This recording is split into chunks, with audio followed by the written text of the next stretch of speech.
So next to the fact that you have to make a good food choice and a good diet, we should also screen if there's a good digestion.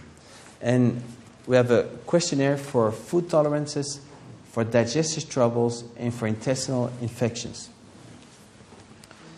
And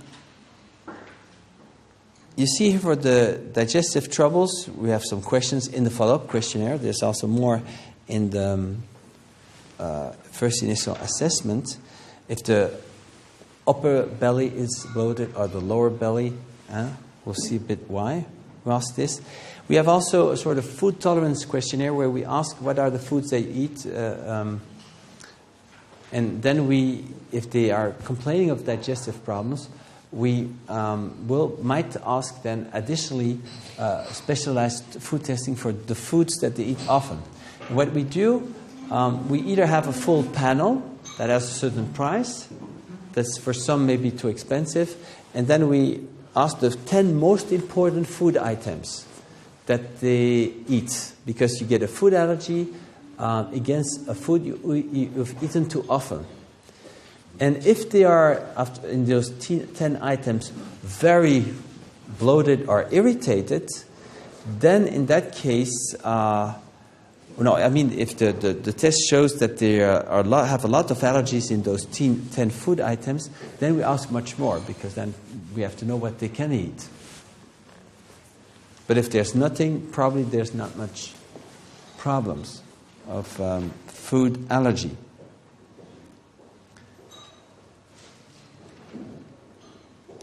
So, depending a bit at the level that there is, there will be a sort of analyze. And I pay attention at physical examination very much to the upper and the lower belly. But we're going to see that, and it has a relationship. Grossly, what comes in the lower belly, what makes your lower belly bloat, is food you've wrongly chosen. Wrong food. Generally, pastas or bread, cereals, or milk products. What makes your upper belly bloat is the way you eat, eating too quickly. That's not so good. Or drinking alcohol sometimes is also can give that. But it's mostly that eat too fast or too much in a short time.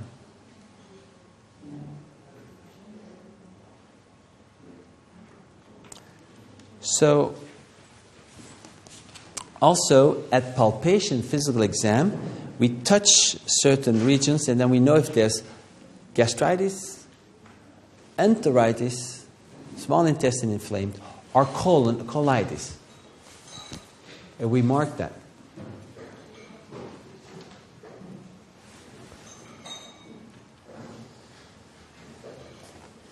And so if you have stomach troubles, there's upper belly bloating, and it can be some acid coming back, or stomach pain, but also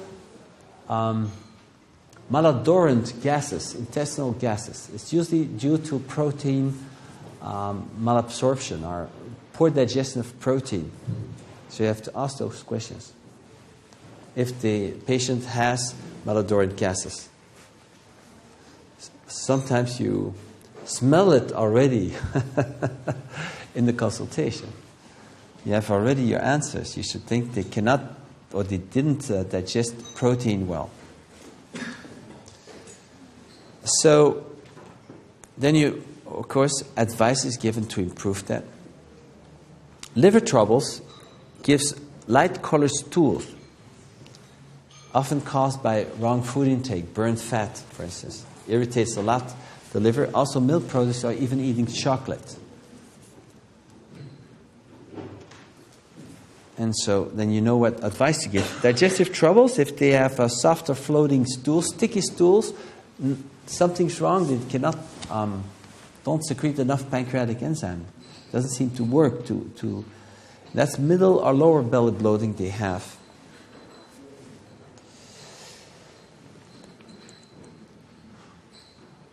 Also,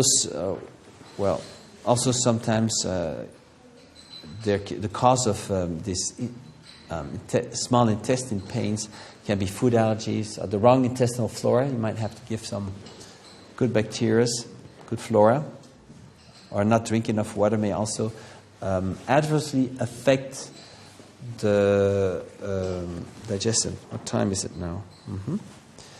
So, large intestine troubles, that gives a lower belly bloating generally, which might give constipation and give pain in that region. And it can be caused by wrong intestinal flora. There's a lot of good bacteria normally in the intestines. And if the balance is not good, it might not be as good. So all these things are taken into account, and a short question may hide actually a lot of different therapeutic approaches, because it could be a lot of different causes that is causing that problem. And hemorrhoids might be due to a lack of testosterone, just because there's constipation, and constipation may be due to a lack of drinking water. Patient doesn't drink enough water, or the thyroid function is not good. If you have fissures, they heal easier if you put male hormones there. And then we have a sort of intestinal infection, a questionnaire where we ask about the yeast infection. And a lot of questions relate to yeast, like wet vaginal losses, bloating belly. But with yeast, the problems go with ups and downs. It's not a constant problem all the time, ups and downs. Itching on the body. But you don't itch the whole day generally. Itch now, then again a little, so it's ups and downs. There's also a cancer questionnaire to see if there's no digestive problems there, blood in stools, or if there's an abdominal tumor palpation. Then you should do paramedical testing. So the advices for better digestion are: how could you improve the stomach function? And we have papers like this that have exactly this information. And when you give hydrochloric acid, you need to give this paper. Eat less at each meal, then the stomach is not overloaded. Eat slower and chew more. The more you chew, the more hydrochloric acid you're going to make. And dosage is 1 or 2 tablets, something like 300 milligrams that you can take at the start of an important protein-rich meal. Don't take it if you don't eat after. Otherwise it will burn in your stomach. And if there's not enough hydrochloric acid, there's slow, heavy, sluggish stomach, bloating upper belly, malodorant intestinal gases, constipation, burning stomach after the meal.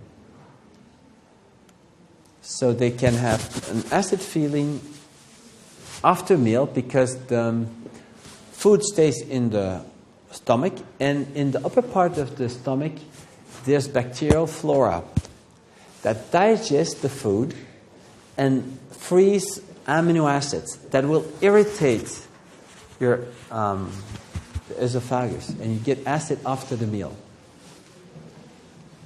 And now, if you don't have enough, or you have too much, you get a burning stomach during the meal. You have to reduce the dose or not take it.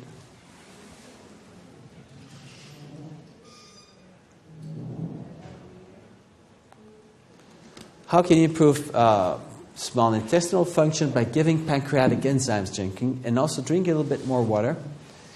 And the pancreatic enzymes help to digest better carbohydrates, proteins and fats, so the whole. If you don't have enough pancreatic enzymes, typically the stools are soft and sticky. And if they can float even in the toilet water, because if you don't absorb enough fat, if you don't have enough lipase, and then you have fat in the stools, and that makes the stools float. You generally have a bloating lower belly or bloating middle belly with this. And you get, if it's really just a small intestinal problem, generally non-odorant intestinal gases, to my experience. If you take too much of those pancreatic enzymes, you get anal irritation, because there's some of the enzymes have reached the anus. You take too much, and that will digest a little bit your anus. So watch out! Don't take too much, can also give bleeding hemorrhoids in that case. That has happened.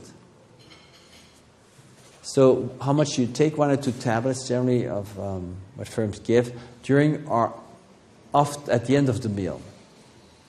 Wouldn't take it before, but during and after the meal. But why drink more water? Because you need to not be in a dehydrated condition to digest well. Why?